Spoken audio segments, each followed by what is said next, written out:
राम राम सा।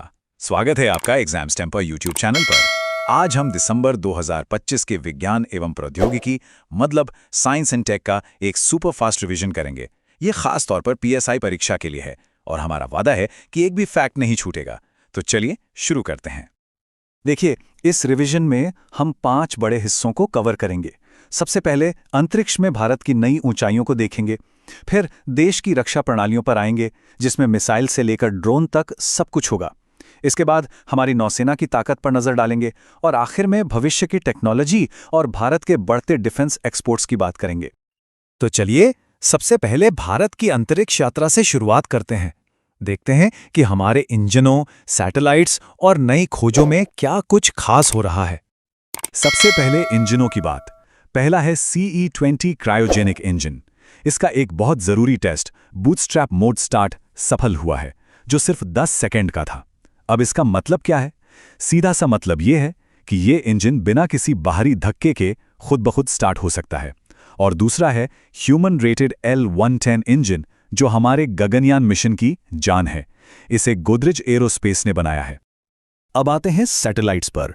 LVM-3 M6 rocket से launch हुआ ब्लूबर्ड ब्लॉक 2 अब तक का इसरो का सबसे भारी सैटेलाइट है। सोचिए 6100 किलो का।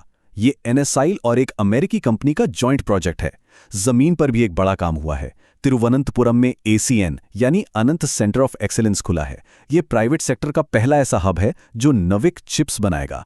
और एक शानदार खबर, हमारे वैज्ञानिकों ने जेम्स वेब टेलीस्कोप का इस्तेमाल करके एक नई गैलेक्सी अलकनंदा खोज निकाली है।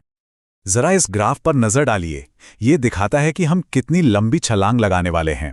हमारा अभी का LVM-3 रॉकेट 8 टन वजन ले जा सकता है। भविष्य का NGLV 24 टन ले जाएगा और 2035 के चंद्र मिशन के लिए जो LMLV बनेगा वो सीधा 80 टन उठाएगा, मतलब 10 गुना ज्यादा ताकत। तो अंतरिक्ष से अब वापस धरती पर आते हैं और भारत की रक्षा प्रौद्योगिकी, खासकर हमारी मिसाइल शक्ति पर एक नजर डालते हैं।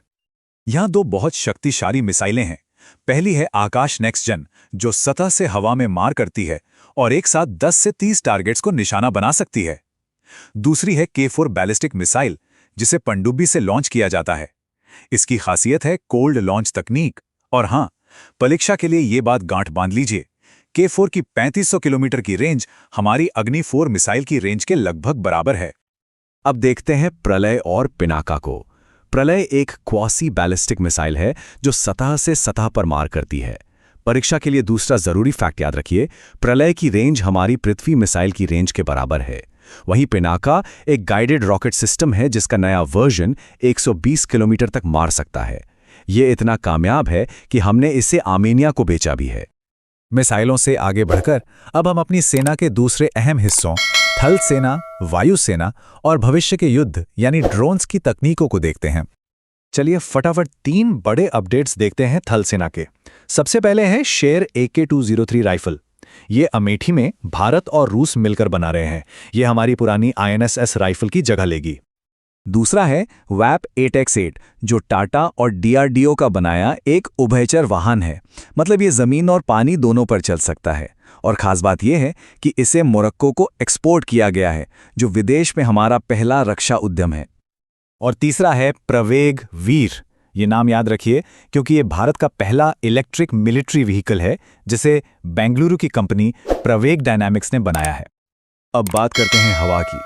पायलटों की सुरक्षा के लिए एक नए एस्केप सिस्टम का 800 किलोमीटर प्रति घंटे की रफ्तार पर सफल टेस्ट हुआ है। नए पायलट्स को ट्रेनिंग देने के लिए हंसा 3NG ट्रेनर एयरक्राफ्ट तैयार है और 19 लोगों को ले जाने वाला सारस MK-2 विमान भी बन रहा है। अब देखते हैं कि रक्षा का भविष्य कैसा होने वाला है। ड्रोन हमलों से बचाने के लिए इंद्रजाल रेंजर नाम का एक AI पावर्ड सिस्टम आया है। आसमान में लगातार निगरानी के लिए हैप्स है, जो एक सोलर पावर्ड विमान है जो महीनों तक उड़ सकता है।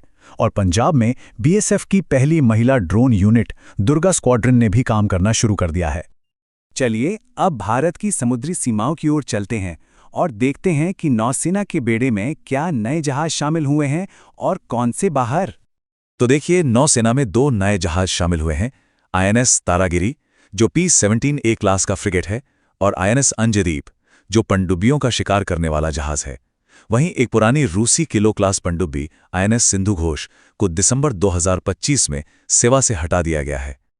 कुछ खास जहाज़ों में DSC-A20 पर ध्यान दीजिए।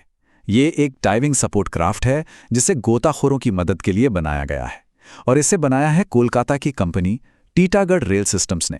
ये नाम परीक्षा के लिए बहुत ज़रूरी है, इसे नोट कर लीजिए। इसके अलावा ICGS अमूल्या एक फास्ट पेट्रोल वेसल है जो पारादीप, ओडिशा में तैनात है।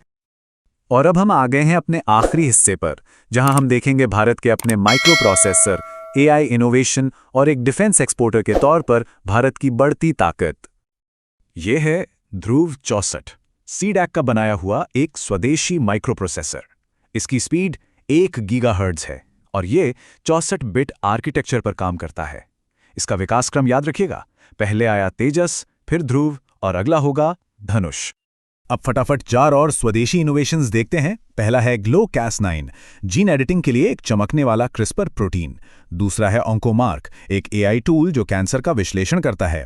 तीसरा है दृष्टि, मालगाड़ियों के लिए एक AI लॉकिंग सिस्टम। और चौथा है नेवीमैट, HAL एयरपोर्ट्स के लिए मौसम की जानकारी देने वाली तकनीक। और आखिर में भारत की बढ़ती रक्षा निर्यात शक्ति का सार। हमने आर्मेनिया को पिनाका रॉकेट, मोरक्को को WHAP-8X वाहन और फिलीपींस को ब्रह्मोस मिसाइलें बेची हैं।